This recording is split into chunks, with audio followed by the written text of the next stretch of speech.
à toutes et à tous, bienvenue de nouveau sur ce plateau de Club Patrimoine en direct de Patrimonia édition 2023. Sur ce magnifique studio, nous recevons David Charlet, président de l'Anacofi. Bonjour David. Bonjour. Et à vos côtés, Philippe Feuille, président de la compagnie des CGP. Bonjour Philippe. Bonjour Fanny.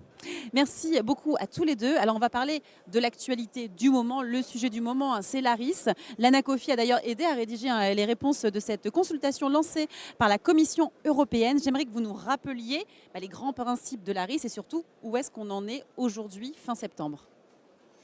Bien, l'ARIS, c'est une proposition à l'intérieur de quelque chose qui est encore plus grand, qui s'appelle le Capital Market Union. Il s'agit de corriger les textes qui étaient les textes touchant à l'épargne au départ du retail, donc l'épargne dite de détail.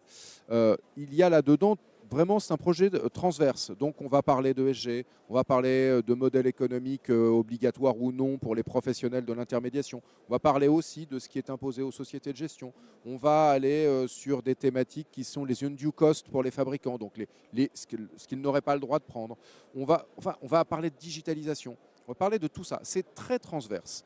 Donc, l'ARIS, c'est une proposition faite par la Commission européenne qui va maintenant être discuté dans le cadre normal du fonctionnement européen sur tous ces sujets-là.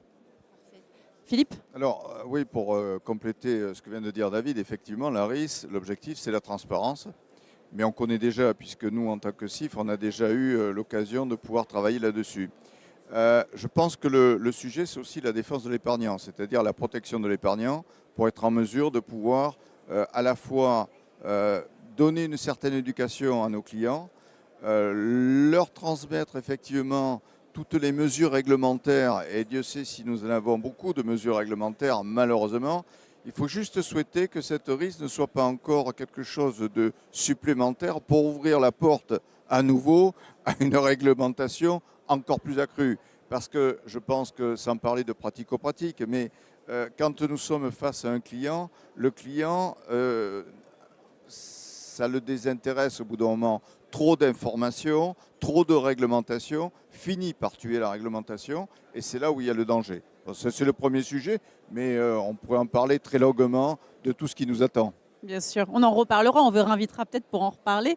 Là, juste une petite chose, oui. Où est-ce qu'on en est? Oui, Tout le monde a rendu sa copie puisque c'était une proposition soumise à consultation. Là, tout le monde a rendu ses copies. Donc nous, on l'avait rendu assez tôt, mais maintenant, toutes les organisations, voire les États qui pouvaient répondre, l'ont fait. Ce que nous attendons, c'est du coup la proposition finale que va faire la Commission européenne au regard de tout ça. Voilà. Et on voit qu'il commence à y avoir des échanges depuis une petite semaine à Bruxelles entre les responsables de la rédaction finale. Voilà où on en est. On reparlera effectivement de cette RIS et de l'attente de cette réponse qui va bientôt arriver.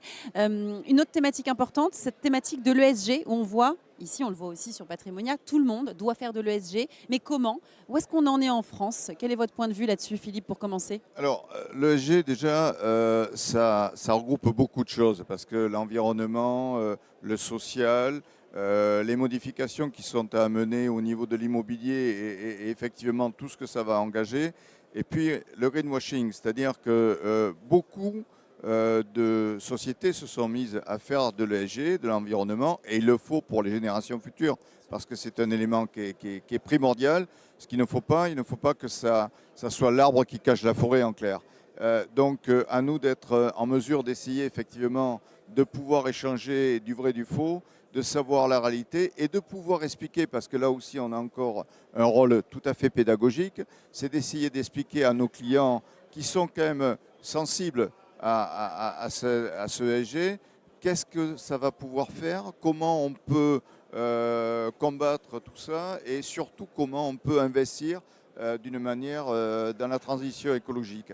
Donc il y a toute une démarche d'accompagnement pédagogique qui est nécessaire auprès de nos clients, donc forcément auprès de nos adhérents réciproques, pour justement être en mesure de pouvoir faire la différence. Et nous-mêmes à la compagnie d'ailleurs, on a fait le choix depuis 3 ans de faire des formations sur l'ESG pour être capable de préparer nos adhérents, ce genre de choses.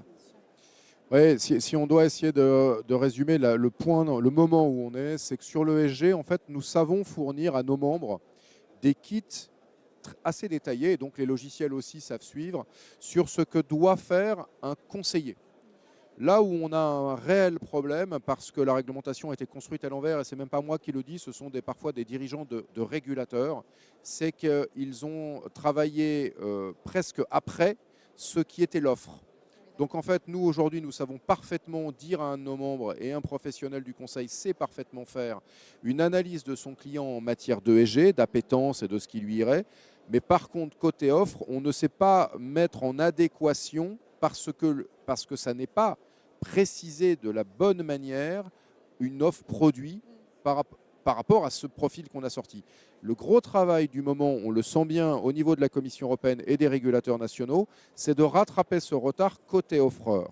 Voilà. Et donc évidemment, on sait faire des formations, on sait tous proposer des formations, mais on ne sait pas réparer ce problème-là qui ne vient pas de nous en fait, qui vient je prends un exemple par exemple, l'idée de faire un label ESG pour les offreurs, c'était un sujet prévu au tout début des travaux ESG de l'Union européenne.